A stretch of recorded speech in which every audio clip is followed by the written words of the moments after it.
Pessoal, olha só, o Brasil foi surpreendido essa semana com o avanço de um processo de impeachment que pode abalar as estruturas do poder.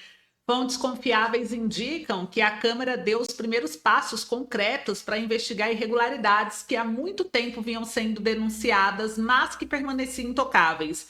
O que está em jogo? Quem será o alvo desse movimento que promete sacudir o cenário político? As respostas começam a surgir e as consequências podem ser devastadoras para as figuras mais influentes do país. Eu vou trazer todos os detalhes aqui para vocês. Alexandre de Moraes entra em desespero, tenta implantar a censura no Brasil de qualquer forma, né? E tomou uma forma com as declarações do ministro Alexandre de Moraes aqui, em um tom autoritário. Moraes defendeu a regulação das redes sociais como se fosse um remédio para o que ele chama de volta à normalidade e fim da impunidade. Essa medida que soa como um ataque direto à liberdade de expressão, gente, preocupa milhões de brasileiros que veem aí no Supremo Tribunal Federal não um guardião da Constituição, mas uma entidade que age como uma máquina de superpoderes acima de qualquer controle ou crítica. Quando o STF decide legislar, censurar, governar ao mesmo tempo, o equilíbrio democrático fica mais ameaçado do que nunca. Para completar, a esquerda acumula novas derrotas em sua tentativa de se manter relevante no cenário político. Líderes progressistas enfrentam resistência crescente, enquanto suas pautas são rejeitadas por um público cada vez mais inconformado com a interferência estatal e o desrespeito às liberdades individuais. Então, a indignação cresce, mas a luta continua e eu vou manter vocês informados sobre todos esses últimos acontecimentos. Eu peço que você que ainda não é inscrito já se inscreva no canal, deixe seu joinha, compartilhe o vídeo. E se você é contra a censura, se você é a favor do impeachment do ministro Alexandre de Moraes, se você quer a esquerda fora desse governo, já se inscreve, já compartilha, vem fazer parte dessa luta pela verdade e também para não ser influenciado pela grande mídia. Tem que tomar muito cuidado com as notícias. Eu sempre trago notícias e mostro na tela a fonte, o jornal, mas eu trago a minha interpretação também, porque às vezes a mídia meio que distorce, oculta ou desinforma. Em muitos casos, traz de uma forma de um lado só. É importante ver como um todo, então eu trago minha opinião. Quem quiser, quem gostar, é só continuar nos acompanhando. Vou começar com a primeira aqui, gente, que é o novo avião do Lula. Novo avião de Lula custa 1,5 bilhão de reais. Em meio a corte de gasto, precisa de 1,5 bilhões para gastar com o avião, gente.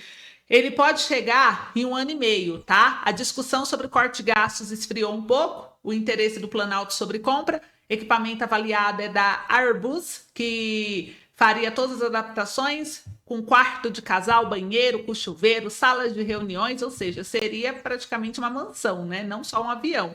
O comandante da aeronáutica, Marcelo Damasceno, ele apresentou ao governo o valor do novo avião de 250 milhões de dólares, o que equivale a 1,4 bilhão de reais na conversão mais recente de dólar para o real. Embora o presidente Lula tenha pedido urgência na compra dessa aeronave, além da aeronave ainda tem os outros para os ministros, né, que ele também quer comprar. A discussão sobre o corte de gastos do governo pode deixar essa aquisição para um segundo momento. Então aqui ele mostra que o governo quer urgência. O Lula pediu urgência, né? Vocês viram aí na matéria do jornal Poder 360. E essa decisão do Lula investir 1,5 bilhão só na aeronave dele, que é para uso presidencial. A dos ministros são outras, vai ser muito mais de 2 bilhões de reais gasto.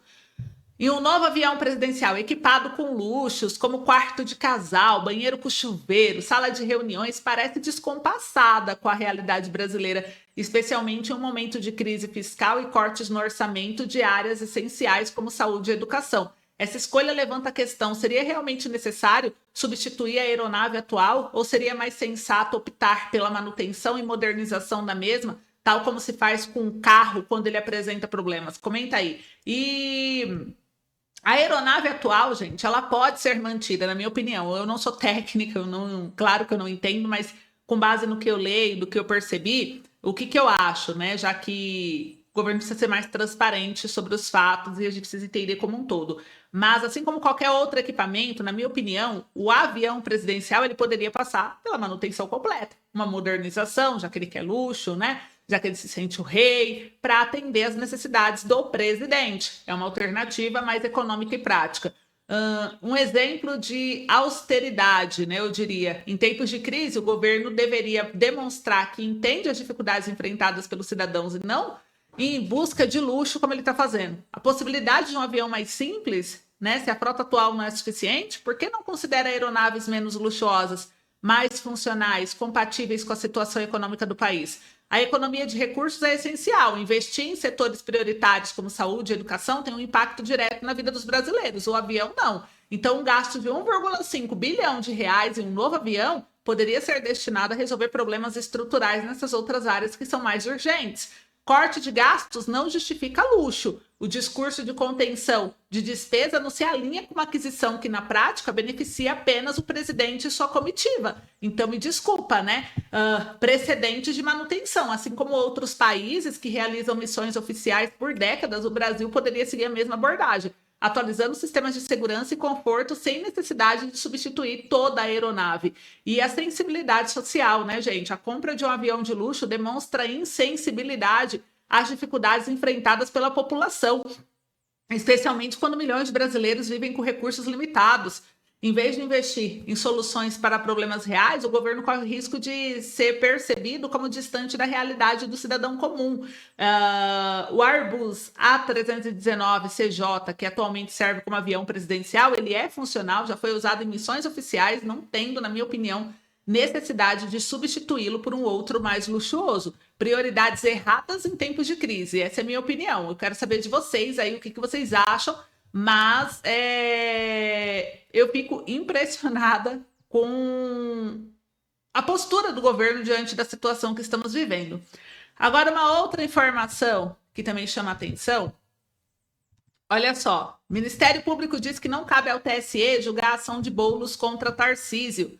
O vice-procurador-geral eleitoral Alexandre Espinosa deu um parecer contrário à queixa-crime apresentada por Guilherme Boulos contra o governador de São Paulo, Tarcísio de Freitas. Então, o Ministério Público diz que fórum é no STJ, o órgão encaminhou parecer ao TSE, que é o Tribunal Superior Eleitoral, no último dia 13 de novembro, em que afirma que a Constituição estabeleceu que o fórum apropriado para julgar governadores, mesmo em casos de crimes eleitorais, é o STJ, Superior Tribunal de Justiça, e não o TSE, Tribunal Superior Eleitoral. Parecer do Ministério Público é de praxe, né, nos processos do TSE e serve para auxiliar os ministros a tomar decisões. Agora cabe ao relator da ação, o ministro Cássio Nunes Marques, decidir como encaminhar o processo. A queixa-crime foi apresentada ao TSE no dia 27 de outubro, após o governador associar Boulos ao PCC em uma entrevista para a imprensa no dia da votação em segundo turno, quando o então candidato do PSOL disputava contra o atual prefeito Ricardo Nunes, apoiado por Tarcísio, e o Nunes foi reeleito. Então, o Boulos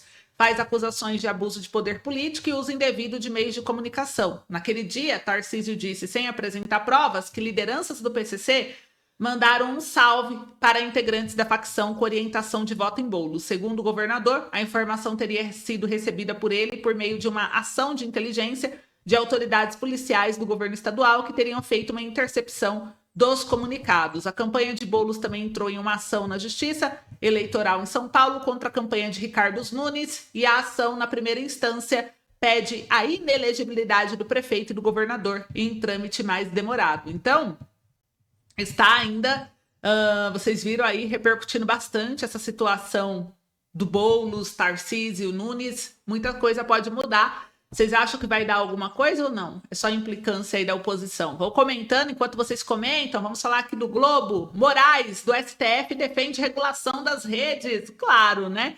E ele diz que é para a volta da normalidade. Que normalidade? E o fim da impunidade. STF falando de impunidade, do fim da impunidade, que interessante, vocês não acham? O ministro falou durante o seminário em Mato Grosso do Sul, pediu o fim da impunidade. É engraçado ouvir o STF falar sobre isso. E o ministro Alexandre de Moraes, poderoso chefão, né, do Supremo Tribunal Federal, defendeu em evento na Assembleia Legislativa de Mato Grosso a regulamentação das redes sociais e o fim da impunidade contra crimes de ódio como a saída para a volta do que chamou de normalidade democrática do Brasil. É necessário, para nós voltarmos à normalidade democrática, uma regulamentação das redes sociais e o fim dessa impunidade. Nunca houve nenhum setor da história da humanidade que afete muitas pessoas e que não tenha sido regulamentado, afirmou o ministro.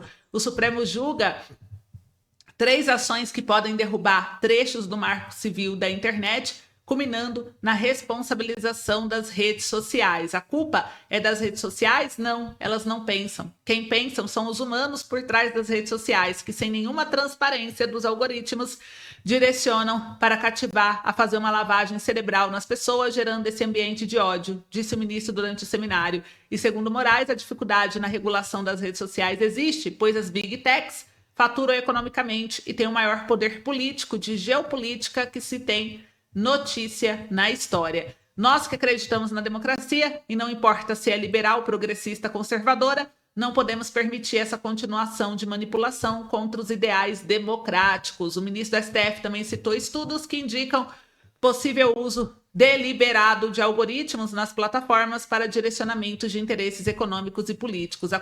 Então, eu quero saber de vocês o que vocês pensam a respeito disso, mas Moraes está tremendo na base e já começa aí a defender a censura e acelerar esse processo para poder definir logo, né? Estão com muito medo, principalmente eleições 2026, na qual está bem claro que a esquerda não deve voltar ao poder, e isso preocupa bastante o STF. Gilmar Mendes saiu aqui no CNN, né? Sem Moraes no inquérito das fake news, o Brasil seria outro e pior. Decano do STF afirmou que assumiu o ônus ao designar Moraes sem sorteio para a relatoria das investigações. O ministro do Supremo Tribunal Federal, Gilmar Mendes, elogiou a atuação do colega Alexandre de Moraes na relatoria do inquérito das fake news. Abre aspas, posso dizer que certamente o Brasil seria outro e pior, não fora essa designação do ministro Alexandre de Moraes e sua atuação na frente desse inquérito, afirmou o decano do STF. O Gilmar deu a declaração em um evento. Então vocês viram aí que o STF ele está com muito medo, estão aí se juntando, né? E como vocês viram, o Moraes defendendo a censura, então isso repercute bastante. E agora vamos falar um pouco do impeachment do Moraes, da possibilidade. O impeachment e os supremos poderes, né? Vamos falar aqui dos ministros, gente. Olha que interessante. Esse jornal Grande Bahia, através de Luiz Holanda, colunista, ele trouxe o seguinte: o crescente apoio a pedidos de impeachment contra o ministro do STF, Alexandre de Moraes, reflete a crescente tensão política, mas esbarra na dificuldade de aprovação no Congresso. Na atual conjuntura, não existe condições para se derrubar um ministro do STF através de impeachment, pois, para além da abertura do processo, cassá-lo requer 2/3 dos votos de 81 senadores. Mesmo assim, a pressão dos congressistas para a abertura do processo contra alguns dos ministros da corte ganhou força após o vazamento das mensagens que colocaram sob suspeita os métodos do ministro Alexandre de Moraes nas investigações dos atos do dia 8 de janeiro. Já são 24 os pedidos, sendo que o último foi apresentado em 9 de setembro e assinado por 152 deputados com adesão de 36 senadores. Faltam apenas 5 votos para a Casa Alta constituir maioria simples para abrir o processo de cassação contra o magistrado. O problema é que o poder do ministro Alexandre de Moraes é maior do que o das 2 casas do Congresso juntas. É maior, inclusive, que o da imprensa. Veja-se, por exemplo, o caso do jornal Folha de São Paulo, que silenciou depois que a Polícia Federal o colocou no inquérito que investiga o vazamento de áudios de assessores de Moraes publicados pelo jornalista. O jornalista alegou que possuía 6 gigabytes de mensagens que mostrariam que o ministro agiu fora do rito informalmente, quando era presidente do TSE. Em resposta, Moraes determinou a abertura de um inquérito sigiloso contra as fontes, o que ocasionou a reação da imprensa em socorro do jornal e do jornalista, pois, segundo nossa Constituição, a fonte deve ser resguardada quando necessário ao exercício profissional. E é assegurado a todos acesso à informação e resguardado o sigilo de fonte quando necessário. Então, no caso da Lava Jato, tanto o jornal quanto o jornalista não foram importunados. Já o hacker responsável pela obtenção das mensagens foi descoberto e punido em uma operação à parte. Então, o sigilo da fonte é um dos pilares que fortalecem toda e qualquer democracia, pois não existe irregularidade nem crime na divulgação de mensagens. Há, inclusive, histórico de vários precedentes do próprio STF resguardando o direito do jornalista de não revelar as fontes.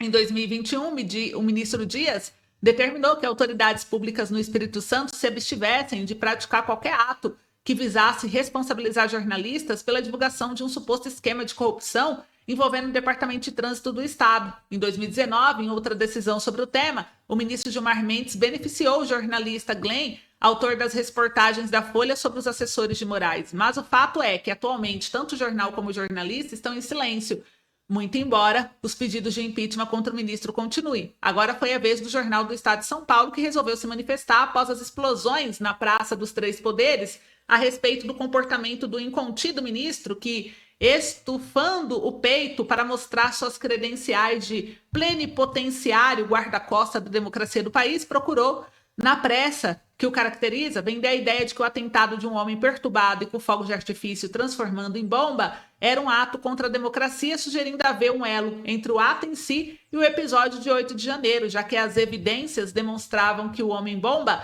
era portador de um certo ódio contra o tribunal e seus ministros. Então o jornal pede que o ministro, se tiver algo de fato, que o diga nos autos do processo, pois no caso de 8 de janeiro, caso o projeto de anistia seja aprovado, certamente chegará ao Supremo para que seus 11 ministros decidam sobre sua constitucionalidade. Segundo o jornal, a loquacidade de Moraes, por si só problemática, ainda deu aso às declarações importunas de alguns de seus pares. Houve até quem usasse o caso para pregar a regulação das redes sociais, um tema afeito ao Congresso, naturalmente.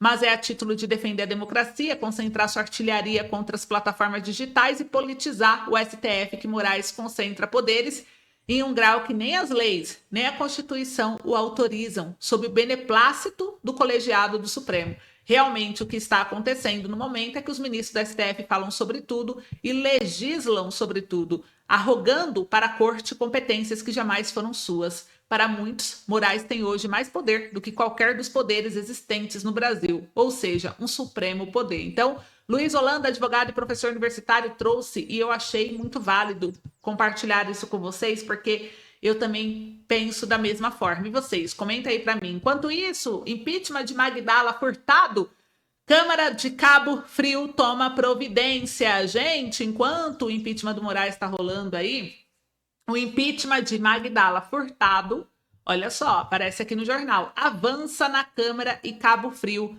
O processo de impeachment contra a prefeita Magdala Furtado ganhou força na Câmara Municipal de Cabo Frio devido à crise administrativa e financeira que aflige a cidade. A situação gerou insatisfação generalizada entre vereadores e populares e os motivos do possível impeachment foram atrasos salariais dos servidores, juntamente com serviços paralisados como cemitérios, postos de saúde e hospitais que fecharam por causa de medicamentos e insumos. Com a coleta de lixo precária, a Consercaf usa veículos pequenos como saveiros, além de pagamentos suspensos de veículos alugados pela prefeitura. Suas licitações questionáveis receberam um aumento expressivo nos valores da merenda escolar, de 9 para 50 milhões de reais, entre outros fatores.